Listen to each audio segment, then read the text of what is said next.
Hoy vamos a hablar del dedo momificado de un genio, de quién se lo cortó, de por qué se lo cortaron y de qué hace ahí afuera, enjamonado y erecto en un huevo de cristal, exhibido en un museo a la vista de todo el mundo. Hablaremos del dedo momificado de Galileo Galilei. La Tierra gira sobre su propio eje una vez cada 24 horas. A ese movimiento le llamamos movimiento de rotación. Simultáneamente, es decir, al mismo tiempo, gira alrededor del Sol una vez cada 365 días, con 5 horas, 48 minutos y 45 segundos. Decir lo que acabo de decir casi le cuesta la vida a Galileo Galilei. Y es que en su época, el siglo XVII, decir que la Tierra giraba alrededor del Sol era considerado herético y contrario a la doctrina de la Iglesia. Es decir, estabas casi condenado a muerte por la Santa Inquisición. En 1632, el frágil y envejecido Galileo, de casi 70 años, fue llamado por un grupo de inquisidores para presentarse en Roma. Acusado de difundir doctrinas heréticas, se le requería para ser juzgado por las autoridades del Santo Oficio. Galileo estaba muerto de miedo. Apenas 30 años antes, habían torturado y quemado vivo al astrónomo y matemático Giordano Bruno, acusado de los mismos cargos y juzgado por las mismas personas que ahora él debería enfrentar en Roma. Las varias invitaciones, así entre comillas, le hicieron llegar un documento oficial donde le exigían su presencia para comparecer ante la Santa Inquisición. Hizo lo posible por no acudir al llamado. Primero se reportó enfermo, luego puso de pretexto la peste que asolaba la región, luego su amada hija, que era monja, trató de interceder por él ante las autoridades. Todo fue inútil. Los del Santo Oficio le dijeron que o venía a Roma por su voluntad o iban por él y lo traían a la fuerza. Finalmente, achacoso y enfermo, atribulado por la amenaza que pendía sobre su cabeza, se presentó en Roma, donde fue retenido durante más de 40 días antes de su interrogatorio. Si eres estudiante y alguna vez te han llamado de la oficina del director, o si trabajas y sin previo aviso tu jefe te manda llamar a su escritorio, podrás darte una vaga idea de lo que Galileo estaba sintiendo, solo que a diferencia tuya, él no estaba enfrentando un reporte escolar o la reprimenda de un jefe cagón, sino que su vida misma estaba en peligro. Pero retrocedamos un poco en el tiempo, y en vez del achacoso, tambaleante y atemorizado anciano cuya vida está a merced de la Santa Inquisición, conozcamos a Galileo Galilei, el peleonero. Peleonero o peleón, así le apodaban sus compañeros de escuela, y no es que fuera aficionado a intercambiar puño, sino que tenía poca tolerancia a la estupidez y era demasiado franco. Así que si eras lento en comprender las cosas o incapaz de seguir su ritmo intelectual, te consideraba un tonto. Y no tenía remilgos en decírtelo a la cara, sin importar si eras el conserje de la universidad, un compañero de escuela o el rector de la misma. Enfrentarse intelectualmente a personajes poderosos de la época le trajo más de un problema. Además, Galileo tenía una seguridad en sí mismo que a algunos les resultaba irritante. Por ejemplo, en la universidad los matemáticos eran tenidos como profesores de segunda categoría y los puestos de importancia eran ocupados por teólogos y filósofos. Entonces Galileo, de ser un simple matemático, solicitó ser reconocido como filósofo y astrónomo de la corte de Toscana, cosa que le fue concedida casi de inmediato. Esto enfureció a algunos teólogos y filósofos que se creían con más derecho que él de ocupar el puesto. Galileo se había ganado el nombramiento con el fruto de su intelecto. El puesto y un abultado salario le fueron otorgados como premio al perfeccionamiento de un instrumento de guerra llamado telescopio. El telescopio era ofrecido por los holandeses como un invento militar. Con él podías ver 8 veces más cerca al enemigo y poder tomar una decisión entre huir o atacar. Pero 8 aumentos es insuficiente para huir, digamos, de la bala de un cañón. Así que Galileo Galilei se comprometió a mejorar el invento de los holandeses. Galileo había prometido mejorar el invento de los holandeses y lo cumplió a cabalidad. Para diciembre de 1609 había logrado convertir el telescopio holandés de apenas 8 aumentos a un telescopio de 20 aumentos, y el año siguiente alcanzó la increíble distancia de 30 aumentos. Cuando su telescopio tuvo ese grado de perfección, Galileo comenzó a practicar un nuevo hobby o pasatiempo. Acompañado de su pequeña hija, Virginia, salía todas las noches al campo a observar el cielo nocturno a través de la lente de su invento.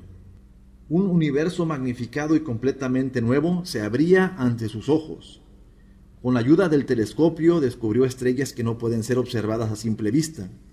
Tras muchos días de observar el cielo nocturno, descubrió 4 de las lunas de Júpiter, las que él describe como planetas nunca vistos desde el principio del mundo hasta nuestros días. También observó que Venus tiene fases como la Luna y que orbita alrededor del Sol. Estos descubrimientos empezaron a causar escozor en algunos teólogos, ya que en ese tiempo se consideraba que la Tierra estaba fija en el centro del universo y que los planetas giraban alrededor de ella. La Iglesia se había aferrado al modelo ptolomaico del universo, con la Tierra inmóvil en el centro y la bóveda celeste girando alrededor de ella con las estrellas fijas como si fueran tachuelas pegadas en el cielo. También se consideraba que la Luna y los planetas eran esferas perfectas hechas de un material parecido al vidrio, al que llamaban éter, y que las manchas que tenía la Luna eran simples cambios en la opacidad de ese cristal. Pero Galileo apuntó su telescopio y afirmó que la Luna no era perfectamente lisa, sino que tenía valles y cerros, cráteres y montañas, y que su textura era muy parecida a la de la Tierra. Estos descubrimientos dejaban el modelo ptolomaico del universo como erróneo, y eso tenía el gran problema que precisamente esa forma de ver el mundo era la predicada por la Iglesia, la Tierra inmóvil y el universo girando en torno a ella. Pero Galileo decía que no, que Copérnico tenía razón, y que el universo era heliocéntrico, que los planetas no eran esferas perfectas y lisas hechas de éter, sino cuerpos irregulares hechos de materiales parecidos a los de la Tierra, y que la órbita de los planetas no era perfectamente circular, sino elíptica, y ahí estaban sus cálculos matemáticos para demostrarlo. Cuando las autoridades eclesiásticas aconsejaron a Galileo publicar todas esas afirmaciones como hipótesis, él no atendió el consejo y publicó sus descubrimientos como hechos comprobables y demostrables. Esa arrogancia intelectual lo tenía ahora frente a la Santa Inquisición, con su vida pendiendo de un hilo y esperando que su amistad con el Papa Urbano VIII le salvara el pellejo.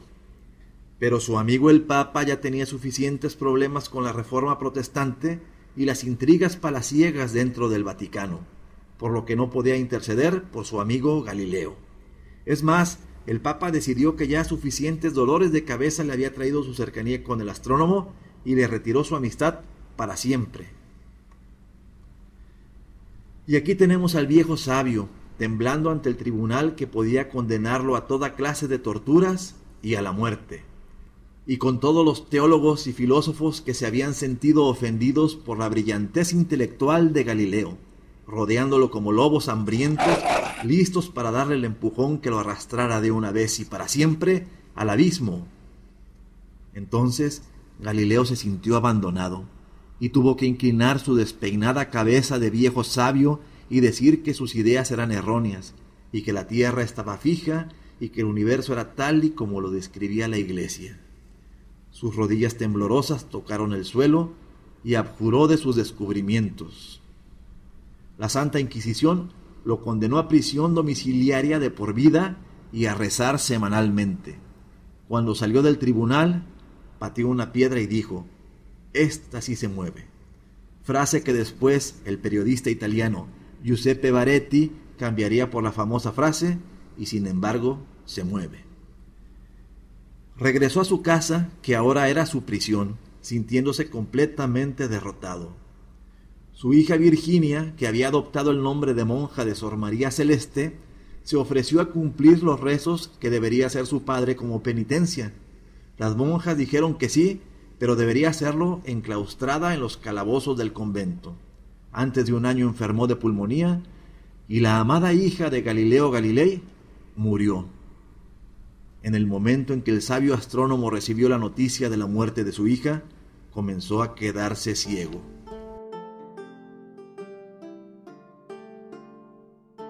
Estaba destrozado. Parecía que no quería otra cosa que reunirse con ella.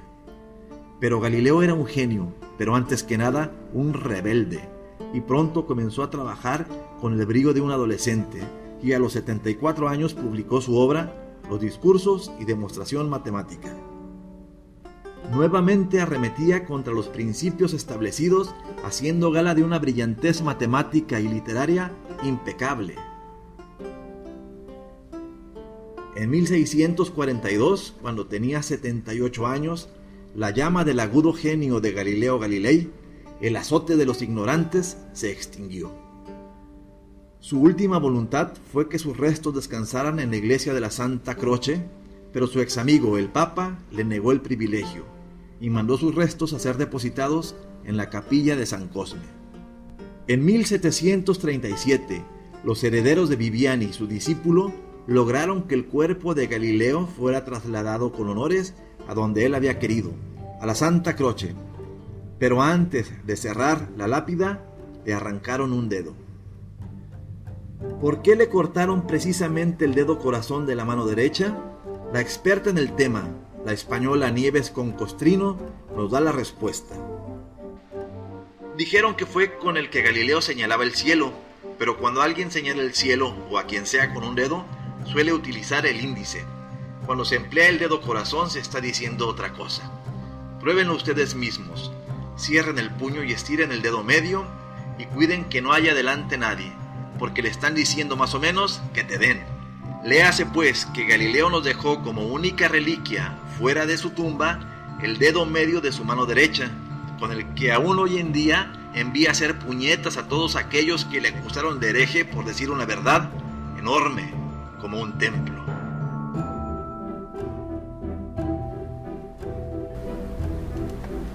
Si el video te gustó, te pido por favor que le des like, que lo compartas, que te suscribas y nos vemos la próxima.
Hoy vamos a